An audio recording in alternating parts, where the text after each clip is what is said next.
Kush fleti fundit të Trump ndikon shumë tek ai. Sot ishte sekretari i NATO-s. Dhe Trump vendosi sanksione të mëdha për 2 kompanitë më të mëdha të naftës ruse.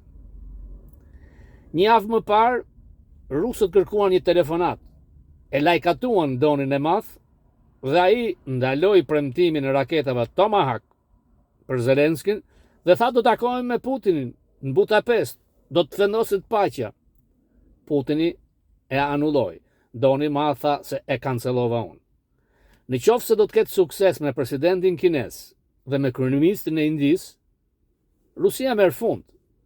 Por sanksionet nuk kanë funksionuar edhe kur kanë qenë shumë të rënda nga Bideni.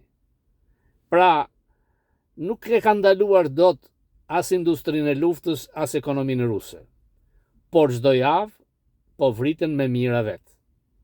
A do të pranoj Zelenski të jap një pjesë të madhe të Ukrainës?